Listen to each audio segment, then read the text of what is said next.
welcome back to Overbooked. I'm Amanda, and today we're going to be reviewing the book Fire on the Track by Roseanne Montello.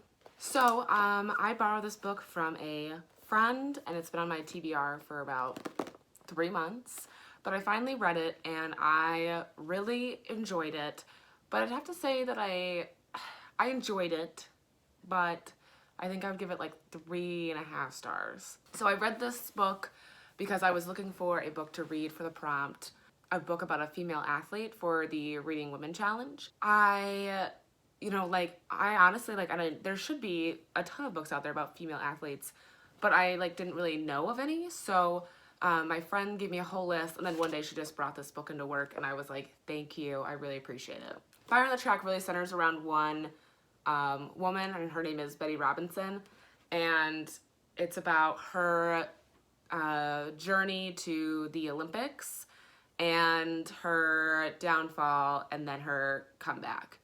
And there's other Olympian women in there as well that you get to hear about and learn about their stories. And it takes place in the 1920s. So the first Olympic Games that we see is the 1928 Olympic Games in Amsterdam. So I'll say what I really liked about this book was it was really informative. I learned a lot. I didn't know. I'm not a huge Olympic buff. I don't know a lot of stuff about the Olympics, and I don't really know about the female journey to the Olympics. So it was really interesting to read a lot about this. Obviously there was a lot of pushback in the 1920s about even allowing women to participate in the Olympics.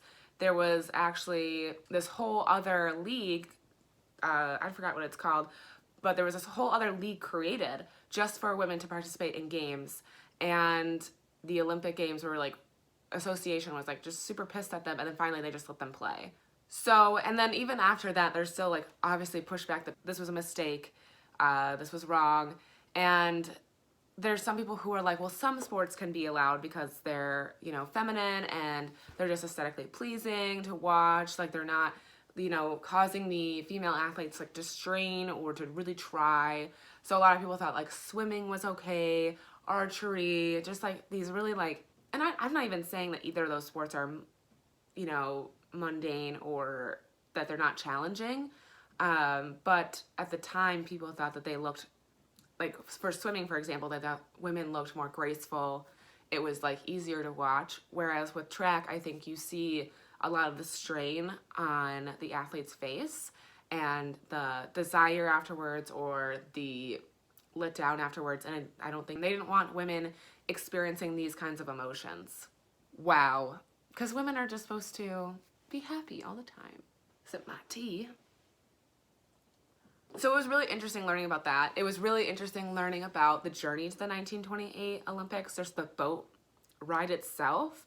Apparently there was a plethora of food available to these athletes, and they were all it was high fat, high sugar, just this smorgasbord of food that they normally would not be able to eat on a daily basis, and they went overboard. They ate so much, and it was hard to exercise on the boat, so a lot of the athletes gained a lot of weight, and there was a very disappointment of the American performance in those Olympic Games because they just weren't ready. And it was kind of shocking to read because how diligent Olympians are now, with their diet and their training.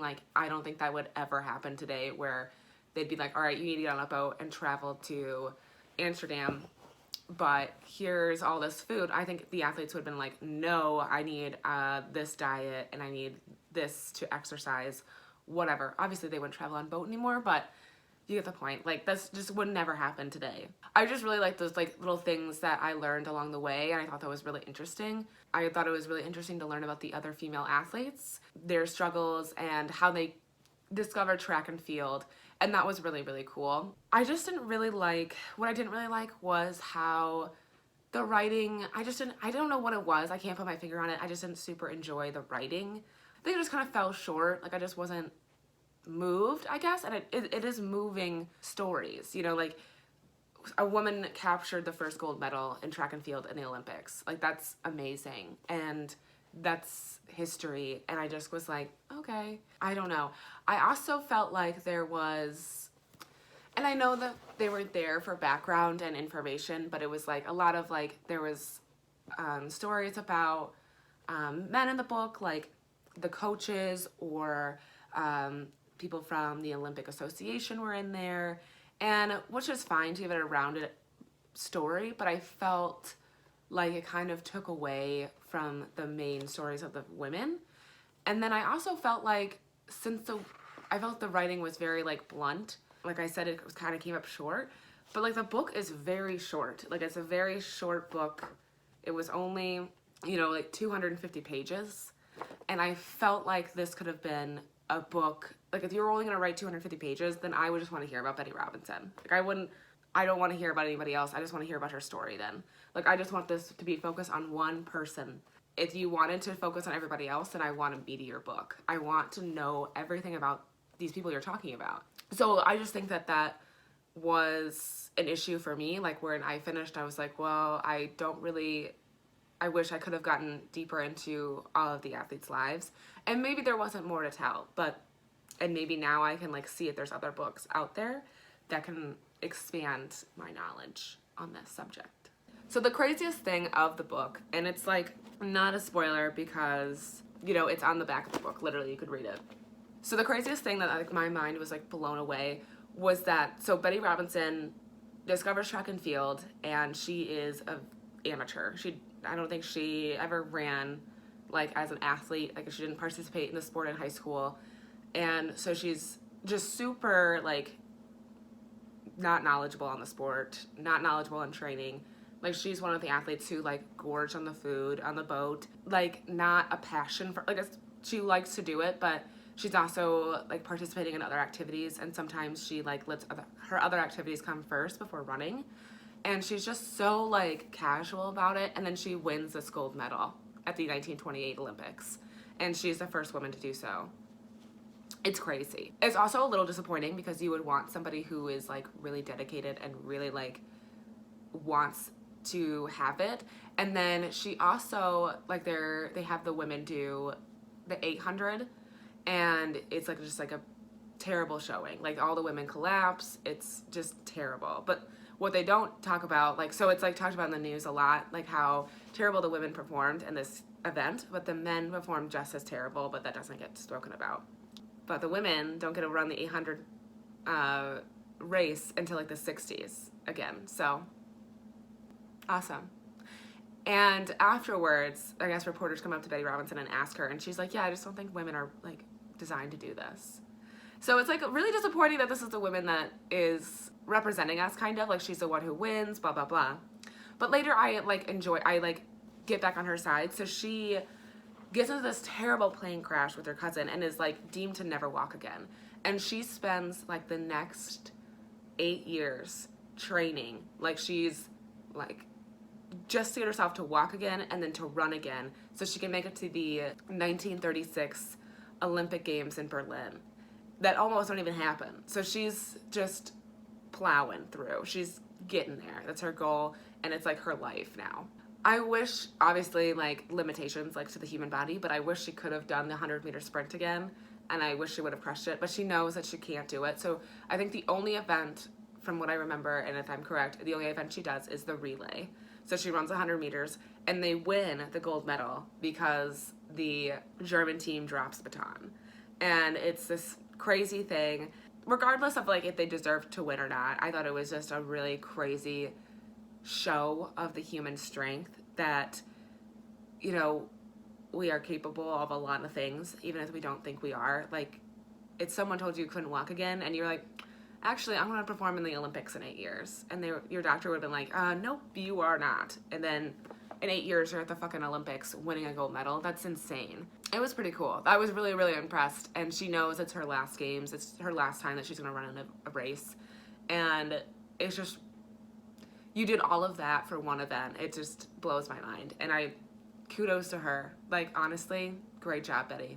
I mean, overall, I really enjoyed this. I'm glad that I had the chance to read this and get to know these women. And it makes me so grateful that women like this came before me. Like, I don't play a ton of sports right now, but in high school, I played volleyball, I played basketball.